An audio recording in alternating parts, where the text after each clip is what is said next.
Benvenuti, grazie Andrea per questo viaggio che ci hai fatto fare, benvenuto.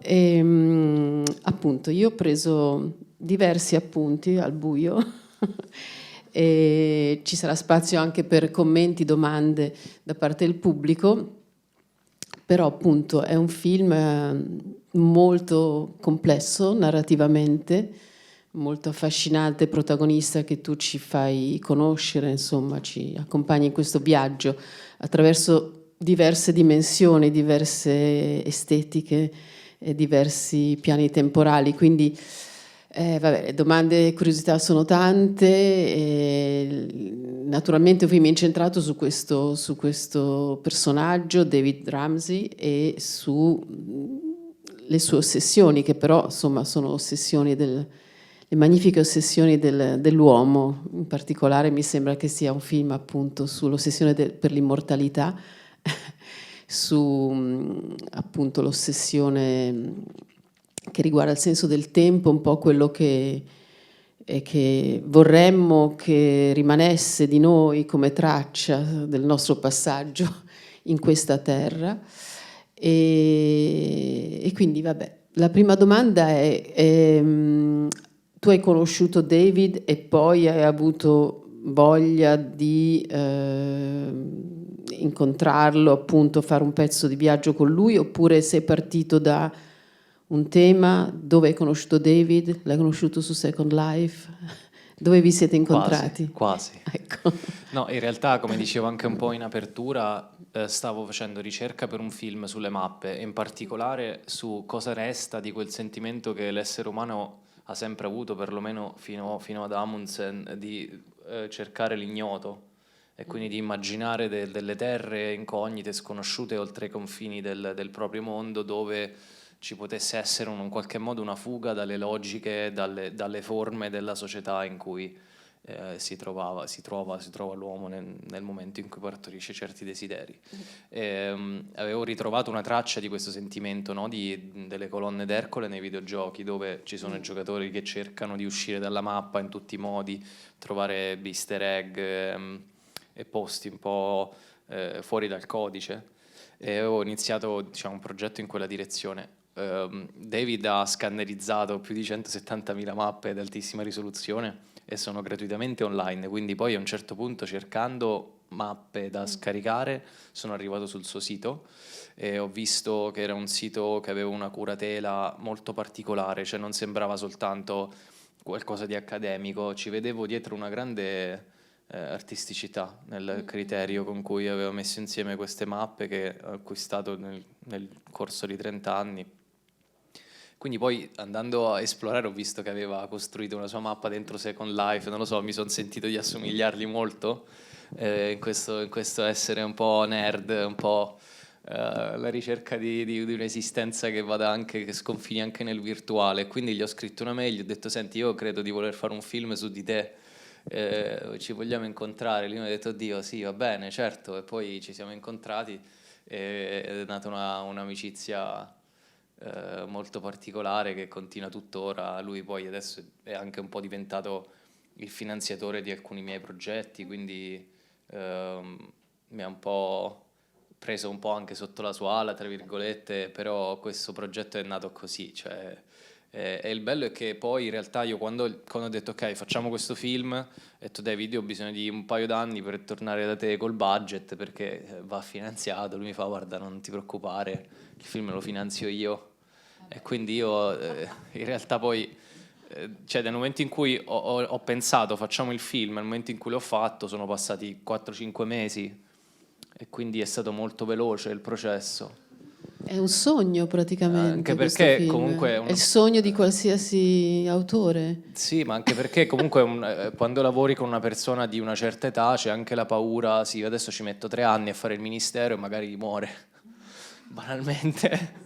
Cioè, e quindi in realtà ho voluto coglierlo in questo momento della sua vita, che è anche un momento per lui cruciale, perché stava per dare tutta la collezione che vedete nel film di nuovo all'Università di Stanford, e quindi se fossi andato 2 mesi dopo la sua casa sarebbe stata vuota. Quindi era da fare in quel momento e solo in quel momento. Mi sembra davvero magnifico, cioè questo incontro, tu hai incontrato il personaggio perfetto per appunto diciamo mettere in storia questo tema di cui ti stavi interessando, e in più lui aveva effettivamente insomma, capacità economiche anche di mettere in piedi appunto questa produzione, perché poi la cosa particolare è che appunto comunque all'interno di un film che è un documentario narrativo, cioè comunque ci porti attraverso diversi spazi reali e alla conoscenza appunto di diversi personaggi, lui con i suoi vari amici, compagni di strada, la moglie, eccetera. Inserisci però appunto queste altre linee narrative appunto che ci portano in altri spazi, in altre dimensioni. Non è scontato appunto con il linguaggio del chiamiamo cinema documentario, cinema del reale, introdurre anche queste altre estetiche, cioè queste immagini che sono generate digitalmente o autogenerate, e quindi trovare anche l'equilibrio al montaggio tra stare appunto in questi paesaggi comunque incredibili per noi, no? Sempre vastissimi, questi paesaggi realistici degli Stati Uniti, in cui c'è uno spazio e diciamo, un'assenza di presenza che insomma noi italiani a cui non siamo abituati, questa diversa densità, e appunto combinare questo immaginario che è anche molto cinematografico. Per esempio la prima camminata col primo amico Michael ricorda tantissimo un film di Gus Van Sant che è Jerry. Sì. A me la ricorda, cioè, insomma, ci sono immagini che noi risuonano in noi, credo, come spettatori attraverso appunto il cinema, quel tipo di cinema. E poi appunto riesce a portare dentro queste altre dimensioni di Second Life o queste altre immagini digitali, l'ambiente LIDAR, che insomma non ho capito esattamente che cos'è, però va bene. Quindi alcune curiosità sono, per esempio, le battute del navigatore sono state scritte da chi? Da te insieme a David? Come hai collaborato con David anche proprio alla scrittura delle scene che poi sono, diciamo, messe in scena nelle diverse case con i personaggi, ma in particolare il navigatore chi l'ha scritto? Allora, per quanto riguarda la collaborazione con David, il film è stato girato in maniera molto particolare, questa era anche un po' parte della sfida del film, cioè tutte le take sono state fatte una sola volta ed è tutto completamente improvvisato il lavoro, e anche secondo me per questo motivo che a volte si ha questa sensazione di iperestensione delle scene che magari potrebbero durare un po' di più o un po' di meno. Tra l'altro, se l'avessi chiuso adesso con l'intelligenza artificiale l'avrei potuto rifinire e tagliare alla perfezione, avrebbe avuto probabilmente anche un altro ritmo e forse sarebbe stato più fluido come film. Però quello che mi interessava di fare era provare ad avere la sfida. Eravamo in due, io facevo il suono e Antonio Morra faceva la fotografia, provare a fare un film cercando di raccogliere il ritmo di questo personaggio senza alterarlo, e infatti lui a un certo punto ha imparato a fare il film, che è girato quasi in maniera cronologica, e infatti poi verso la fine secondo me lui si vede che ha imparato a sintetizzare, a raccontare il film, e questo è stato un processo per me molto interessante anche in termini di film futuri e via dicendo, anche perché era un lavoro su cui appunto non avevo assolutamente nulla da perdere, quindi mi sono concesso proprio la libertà di provare dei metodi anche molto rischiosi, cioè andiamo in rec, quello che succede succede, la scena si chiude, la portiamo a casa e dopo vediamo. Tuttavia quello che ho notato poi facendo il primo montaggio del film, che era più lungo, durava mezz'ora in più anche, era che mancava un contraddittorio a questa figura, e quindi poi ho sentito il bisogno di scrivere questo navigatore, perché fondamentalmente non solo gli dà un po', secondo me gli dà contrasto, ma in qualche modo aiuta anche la mia tesi, la mia posizione sulla tecnologia ad emergere, e il lavoro che ho fatto con i miei cortometraggi secondo me poi si concretizza molto in questo navigatore e nella prospettiva anche un po' critica, diciamo cyber esistenziale che ha sul mondo, perché è una tecnologia che non riesce a capire la condizione umana, che è esattamente il punto in cui ci troviamo con le intelligenze artificiali. e avevo bisogno che ci fosse questa parte, perché David è un ottimista cronico, l'avrete notato insomma dal film, come lui continua a guardare avanti e non ha nessuna intenzione di abbandonarsi a quelle riflessioni negative e disfattiste comunque che possono arrivare alla fine della vita. Io invece ho una visione molto molto critica della tecnologia, e quindi avevo bisogno che ci fosse questo elemento nel film. Interessante, quindi questo, diciamo, personaggio, questa parte che è un po' appunto ogni tanto propone un punto di vista diverso, un contraltare, come una punteggiatura e in ogni caso dà l'avvio alla narrazione, perché è il primo personaggio che si autopresenta, è qualcosa che tu hai scritto, diciamo, una volta tornato a casa col materiale, hai cominciato a mettere in fila, diciamo, la storia di David e i suoi luoghi, insomma, le sue mappe. E quindi questo mi sembra interessante perché appunto è un po' quello che tu hai appena detto, appunto, un po' il tuo punto di vista. Hai trovato il tuo posto all'interno di questo, appunto, di questo viaggio. E sì, è anche interessante quello che tu dici ora rispetto all'intelligenza artificiale, cioè lo sviluppo della tecnologia è così veloce anche per quanto riguarda appunto le possibilità, no, per chi lavora con le immagini, per chi racconta le storie, insomma, parola, immagini e altro, che il film tu l'hai chiuso un anno fa? Sì, Un è po' di stato più. chiuso nell'estate del 2023, Uh-huh. quindi esattamente prima che rilasciassero alcune cose tipo Sì. Eleven Labs o altre intelligenze artificiali che mi avrebbero permesso di fare un lavoro di alterazione completamente invisibile. Sì, forse ti avrebbe posto delle altre domande, delle altre Sì, questioni, però è interessante per chi appunto comunque si confronta con la questione della intelligenza artificiale e lo sguardo sul reale, no, è così veloce che ti impone di essere anche assolutamente aggiornato, ma ovviamente impone anche delle domande dal punto di vista su un piano etico, ecco, di manipolazione della realtà, eccetera. E,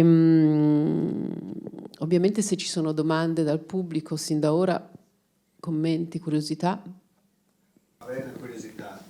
È molto bello il tono e il ritmo in cui il protagonista si racconta e insomma riflette. E volevo capire come hai lavorato con lui in questo, lo lasciavi andare o l'hai dovuto anche un attimo guidare, sì, insomma dirigere nel ritmo, nel modo di esprimersi. Credo di aver rispettato molto il suo modo di essere. Il film abbiamo girato prima le scene più scientifiche, perché sapevo che erano quelle più sacrificabili in termini poi dell'economia, della struttura del film, e quindi lui dopo 3-4 giorni è venuto da me e mi ha detto: guarda, io non so se stiamo raccontando la mia vita effettivamente o quello che sono. E io ho detto: ok, è bene che questa conversazione sia avvenuta adesso, me l'aspettavo la settimana prossima. E quindi poi lui ha capito cosa stavamo facendo. Cioè noi il concetto di regia, che era poi il gioco, a me piace avere una sorta di sfida quando faccio un film a livello estetico e vedere se riesco a far funzionare quel gioco, quella sorta di giocattolo estetico. E il giocattolo era: possiamo fare un film che è girato come se fosse un Atlante, quindi c'è l'immagine, è un'immagine fissa, cartografica, esplorativa, e le cose che succedono dentro vengono quasi lette, no? È un film quasi un libro, no? Leggi tanti sottotitoli e lo esplori in maniera molto libresca. E David si prestava anche molto a questo, perché secondo me lui è un ottimo parlatore. Ha questo inglese molto, molto dolce e poetico, che è la cosa di lui che mi è piaciuta fin da subito, e quindi poi lui ha, secondo me, poi andando avanti ha imparato che cosa funzionava e che cosa non funzionava, e quindi poi in realtà mi bastava la maggior parte delle volte premere rec, e siccome erano tutte persone che lui conosceva e cui voleva bene, lui riusciva molto più rapidamente di me a portare i personaggi secondari nella scena. Dato che appunto è un film girato in 2 settimane e mezzo, comunque in poco tempo, e lui è anche una persona anziana, quindi avevamo 2 o 3 ore al giorno, tanti viaggi, quindi cioè non era facile mettere insieme un lungometraggio. Io avevo paura che diventasse un medio a un certo punto che dovessimo tagliare, però sono contento che sono riuscito a perlomeno a far funzionare questa idea di Atlante, secondo me cinematografico, un po' da quasi come da se si dovesse sfogliare un po'. Spero che siate d'accordo su questo. E sì, poi nella conversazione, ovviamente lui è una persona molto colta, poi diciamo nella seconda parte del film veniamo a conoscenza del fatto che aveva studiato arte, aveva girato questi cortometraggi, un po' alla Polanski, da coltello nell'acqua, così con queste simbologie surrealiste di cui nemmeno lui poi capisce a distanza di anni il significato, quindi ha una sua, appunto, una sua formazione comunque artistica, è una persona molto colta, quindi nei suoi racconti, no, emergono comunque appunto, tante metafore, simbologie. Mi è piaciuta in particolare quella del coniglio di Alice, no? Di quando dice in qualche modo mi piace quando le persone arrivano e cadono dentro, no? Non mi ricordo più in italiano com'è Nel rabbit hole. Nel rabbit hole, sì, nel mondo, che è un po' appunto la sensazione che si ha quando si osserva questa questa sorta di torre di Babele. Lui anche si diverte quando dice che bello, quando cado, quando volo sotto, eccetera. E comunque questa dimensione del gioco è curiosa. Anche mi hanno colpito queste osservazioni che lui fa rispetto alla sua ex professione di immobiliarista, se ho capito bene, lavorava nel real estate, e mette in relazione quello che appunto accade nel mondo reale con quello che è accaduto invece in Second Life, cioè il fatto che ci fossero state delle persone, qualcuno che avesse, diciamo, occupato quegli spazi virtuali, che poi lui è andato insieme a Nate a, diciamo, ripristinare. E non so, ci racconti un po' di questa parte, di come è uscita fuori, se... Sì, che poi è stata forse la cosa che mi ha spinto veramente verso di lui, vedere questo mondo in Second Life. Ed è assurdo che oggi tante società parlano di metaverso, come se fosse una novità, ma in realtà Second Life è un metaverso, ma è stato un metaverso 10 volte più grande e più elaborato di tutti i metaversi che stanno facendo adesso, che non funzionano e sono noiosissimi. Mentre Second Life aveva questa gigantesca community, erano milioni di persone, di musei, ed è un mondo di cui oggi vediamo, non dico i relitti, perché qualche migliaio di giocatori resistono ancora, però è come se fosse, in qualche modo, se ci fossero le rovine di un metaverso, le rovine abbandonate, e le rovine, diciamo, queste rovine digitali abbandonate, è come se fosse una sorta di Atlantide, no? Digitale, che è rimasta lì e che si può esplorare, e dentro ci sono tantissime storie, cioè penso che soltanto su questo si potrebbero fare decine di film, su quello che è stato Second Life. Il metaverso in realtà è un concetto già morto, cioè non succederà. C'era una scena in cui David esplorava Meta Horizon, quello fatto da Zuckerberg, e l'abbiamo tagliata perché non c'era niente da fare all'interno. Credo che poi dipenda dal fatto che il capitalismo si è reso conto che abbiamo a che fare con un mondo limitato, con un pianeta limitato, e quindi ha bisogno di ulteriore spazio e vuole creare una copia del mondo, perché quello può essere un ulteriore spazio da occupare per espandere il capitalismo. Questo è il metaverso, in realtà non c'è niente di più profondo di così, ed è per questo motivo che a un certo punto questi progetti falliranno, perché cioè, per avere un metaverso che poi esiste in tantissimi videogiochi, il metaverso, devi avere qualcosa da fare di attivo, di coinvolgente, di interessante, e Second Life lo era perché potevi veramente costruire quello che volevi. Ed è interessante poi come ci siano i vandali, ci sia una storia, e loro si preoccupano anche di come far sopravvivere questo posto magari tra 100 anni, 150 anni, no? Le domande che nessuno si è fatto quando hanno iniziato a sviluppare questo mondo digitale.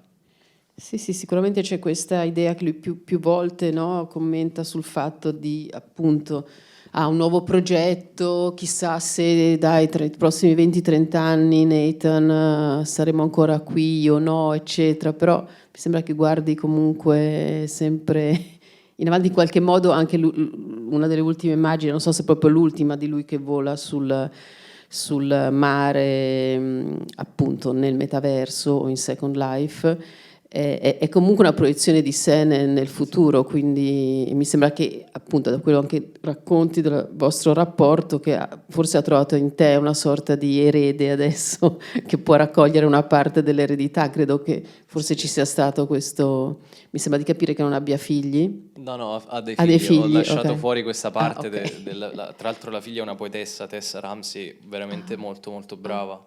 Ha dei figli, anche una nipote. Però sì, credo che ci sia una linea di continuità tra il lavoro che sta facendo, che ha fatto lui in vita, e quello che faccio io anche con i miei lavori, e comunque lui credo si sia riconosciuto molto in questo. Adesso per esempio stiamo lavorando a un'app per Apple Vision Pro in cui puoi sistemare ed espandere dei giganteschi globi da vedere, quindi stiamo lavorando su un po' di cose in VR assieme. Ed è cioè io trovo semplicemente incredibile come una persona di quell'età continui ad avere tutto questo impeto e a tuffarsi con grandissima curiosità e amore in nuove cose, e questo vuol dire che ha veramente trovato qualcosa che ama profondamente. E questo per me era molto importante nel momento in cui stavo per fare il mio primo film, perché avevo bisogno in qualche modo della dimostrazione che la ricompensa di questi mestieri non sta tanto nella carriera poi infine che fai, ma in questo veramente essere in grado di svegliarsi la mattina e dire io sto facendo quello che amo. E questa era forse a livello proprio più profondo la motivazione che mi ha spinto a fare questo film in maniera anche incauta, perché comunque sappiamo bene l'opera prima, tutto questo rumore che c'è attorno all'opera prima. Invece sono contento di essermi sbarazzato molto rapidamente di questo primo lungo, e che adesso non sento più questa pressione a dover vedere chissà che cosa devo fare con questo. Puoi tornare a fare i cortometraggi. Posso tornare a fare corti. Metterci 4 anni a fare un cortometraggio. O fare qualche altro nel film. contesto italiano. Esatto. Bene, quindi questo è il tuo primo lungometraggio. E qual è il destino di questo film? Sappiamo che ha girato alcuni festival a Torino, lo vediamo qui, adesso non so la storia festivaliera del film. Sì, questo film qui adesso sta distribuzione. girando un po' di festival, è stato a Salonicco, ora l'abbiamo portato negli Stati Uniti ad Ann Arbor, Full Frame. Credo che alla fine, per volontà di David, che comunque fa tutto gratuitamente, alla fine il film lo metterò sul suo sito web, per chiunque vorrà vederlo gratuitamente. È anche un po' un modo di rendere giustizia a tutta la sua opera, che è completamente gratuita e sta su internet. Sì. Non è necessario, per lui perlomeno, non è necessario capitalizzarci, e anche se volessimo capitalizzarci sappiamo bene che non è che si tratta di petrodollari. Quindi Criptovalute. questo credo sia un po' il destino del film. Alla fine penso che finirà sul suo sito web. Mentre per quanto riguarda me, ora in realtà vorrei fare dei film normali, nel senso, dopo aver lavorato quasi 10 anni nello zero budget, mi piacerebbe fare un film di narrativo, di finzione, come quando ero bambino e sognavo di fare questo mestiere, e poi per asfissia sono andato a fare tutt'altre cose. Sei sicuro? Quantomeno Comunque, provare a fare l'esperienza. Assolutamente, ti aspettiamo col tuo prossimo film, speriamo presto, nel senso che è molto bella questa cosa che tu sia riuscito molto, insomma, in un tempo breve a realizzare un film, perché nel momento in cui uno ha un'idea, anche uno slancio, una curiosità verso qualcosa, un personaggio, una storia, spesso passa molto tempo, e il rischio anche di perdere, come dire, quella freschezza e quello slancio verso quel progetto, quindi mi sembra un ottimo Ci vediamo nel 2030 inizio. con il prossimo. Sì. Senti, lo stranger del titolo, il forestiero del titolo, chi è? Perché stranger è sia forestiero che anche più strano, non so. Più strano. Più strano? Ok. Sì, nel senso che il titolo per me significa una missione più strana, cioè ancora più strana, Ancora più strana, sì. che è fondamentalmente imparare a vivere e darsi Però è anche un po' il forestiero, l'esploratore in un certo senso, no? può Di darsi. nuovi orizzonti, frontiere, perché sono tutte frontiere che vengono in qualche modo attraversate per sfuggire forse a questo controllo della mappatura che ossessiona l'essere umano. Esatto, e che noi ci stiamo autocontrollando adesso sì. con i nostri smartphone.